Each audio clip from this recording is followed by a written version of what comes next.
Нұрдың Әминаға көшуі. Әбділда мен Әмина жұма күні некелескен еді. Сол түні періштелер олардың некелерін тойлап, қуаныштан шаттанып жатты. Жәбірейіл періште қағбаның үстіне бір жасыл ту тігіп, Нұр Әминаға өтті. Пайғамбардың абзалы Мұхаммед дүниеге келетін сәт жақындады деп сүйінші сұрады. Бұл күні Ібліс үшін қаралы күн болды. Оның қатты күйінгені сонша, бүкіл денесі өртеніп қарайып кетті. Іштарлықтың отына шыдай алмай, теңізде 40 күн қайғыдан қан жұтып жатып алды. Есін әрең жинаған соң, Меккенің жанындағы Әбу Құбайыс деген таудың етегіне келіп, жан даусымен айғай салып, барлық ұрпағын қасына шақырды. Сол кезде ол: «Ей менің перзенттерім, басымызға қаралы күн туды. Пайғамбардың дүниеге келетін сәті жақындады. Ол дүниеге келген соң, барлық пұттарды қиратады. Ал мен бұл адам ұрпағының ақылын матап, ақмақ қылу үшін неше мың жыл еңбек еттім. Енді еңбегім еш кеткелі тұр. Мына пайғамбар соның бәрін жоймақ. Ол әлемге әділдік пен адалдықтың үлгісін шашады. Зұлымдықты құртпақ, әлсіздерді демейді, жесірлерді жебейді, надандықты кетіріп, әлемнің нұрын шашады. Адамдар ақыл мен рухтың нұрына жалғанады. Ол адам мен Алланың арасына алтын көпір салады. Бұдан кейін адамдар ас-ауқат ішерде, бір жұмыс бастарда пұттардың атымен емес, Алланың атымен бастайды. Оның үмбеті зікір, таспиқ, салауатты көп айтуға бейім болады. Білмесеңдер айтайын, кәлиманың әр сөзі менің денеме шаншылған үшкір найза. Енді біз бұрынғыдай адамды емін-еркін азғыра алмаймыз», деді. Сол кезде Іблістің ұрпақтарының бірі: «Әке, неге сонша қайғырдыңыз?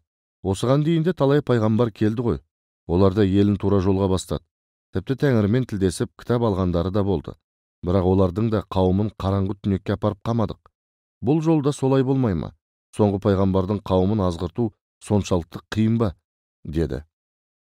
Сол кезде Ібліс: «Әй, мен сендерге айттым ғой, бұл басқа пайғамбарлардан ерекше. Себебі бұларға Құран кітабы түспекші. Оның мұғжизасы мынада: кітаптың бірде-бір әрпі қияметке дейін өзгермейді. Бұған дейінгі қауымның кітаптарын оп-оңай өзгертіп келдік. Енді ол мүмкін емес. Себебі Құранды Алла құдіретімен өзгеріссіз сақтайды. Қолдарында Құран тұрғанда оларды пұтқа табындыра алмайсың», деді.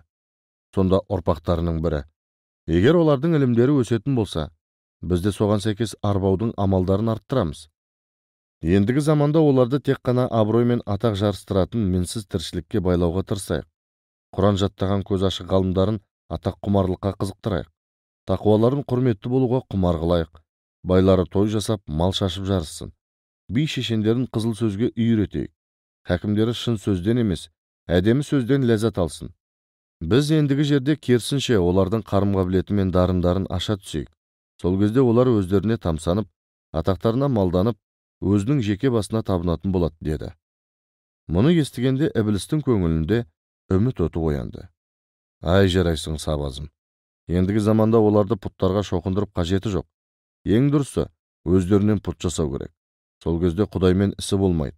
Және мұның ең рахаты мынада: олар өздерінің пұтқа айналып кеткенін ешқашанда сезбейді. Ал егер олар өздерінің пұтқа айналып бара жатқанын біліп қойсашы?» деп сұрады көп сайтанның біреуі. «Оның да малын табамыз. Оларды пұт парастармен соғыстырып қоямыз. Олар жүрген жерінде Аллаға серік қосатын адасушыларды іздеумен әуре болады», деді. Күллі сайтан осы тәсілге бекіді. Мұхаммед пайғамбар да кейін сахабалармен отырған бір жиында: «Менің үмбетім болашақта пұттарға шоқынбайды. Есесіне өзін өзгеден артық санайтын мұсылмандар іштей өздері пұтқа айналады», деп ескертті. Әбділда мен Әминаның бірінші некелескен түнінде 18 мың ғалам бір-біріне сүйінші сұрап, шаттыққа кенелді. Құстар шақылықтап, сулар күркіреп, таутас жаңғырып, ағаштар тербелді. Аң біткен өз тілінде қуанышты хабарды қуана таратып жатты. Жұлдыздар жымыңдап, ай толысып жарқырады. Самал жел батыстан шығысқа, түстіктен желдікке соғып, Нұрдың Әминаға көшкенін хабарлады. Сол түн аяқталып таң атқанда әлемде қанша пұт болса, соның бәрі жерге құлап қирады.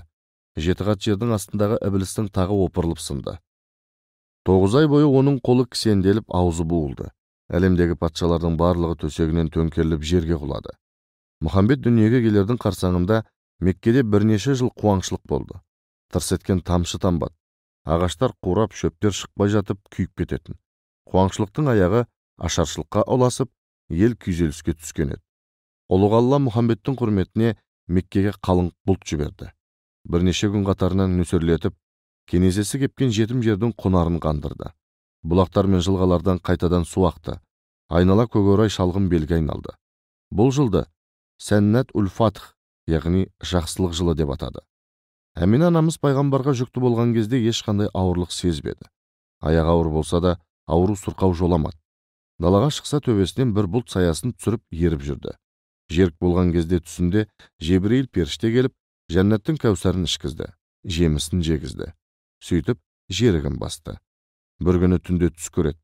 Түсінде бір нұрлы жүзді, көркем кісі келіп, аян береді. «Әй, Әмина, сен кімге жүкті болғаныңды білесің бе?» деп сұрады. «Жоқ, білмеймін», деді Әмина. «Ендеше біліп ал, сен күллі әлемнің жарығы Мұхаммедке жүкті болдың. Лас жерді баспа, дәретсіз жүрме, тек адалдан ас іш», деді. Бұл Жебірейіл періштет. Әмина осылайша үнемі түс көріп жүрді. Кей кездері Жебірейіл өңінде де келіп ескертіп кететін. Әмина пайғамбарды босанар кезде тағы да түсіне енді. «Перзентіңе Мұхаммед деп ат бер» деп қайта-қайта айтты. Жебірейіл періште пайғамбардың атасы Әбдімүтәліптің түсіне еніп, немереңнің атын Мұхаммед деп қой деді. Ол кезде пайғамбардың әкесі Әбділда сауда жасап, алыс аймақтарға керуен жүргізетін. Бір күні ол Мәдинаға қарай сапар шеккенде жолда сырқаттанып қалады. Мәдинаға жеткенде кеселі асқынып тұра алмай жатып қалады. Баласының хәлін естіп, Әбдімүтәліп үлкен ұлы Харисті артынан аттандырады. Ол Мәдина қаласына келсе, Әбділда о дүниелік болып кетіпті. Жора жолдастары оның денесін Дәрун Нәбға деген мазарға жерлепті. Бұл кезде Әбділданың жасы 25 еді. Ал пайғамбар анасының құрсағында жатыр еді. Дүниеге келмей тұрып, әкесінен жетім қалды.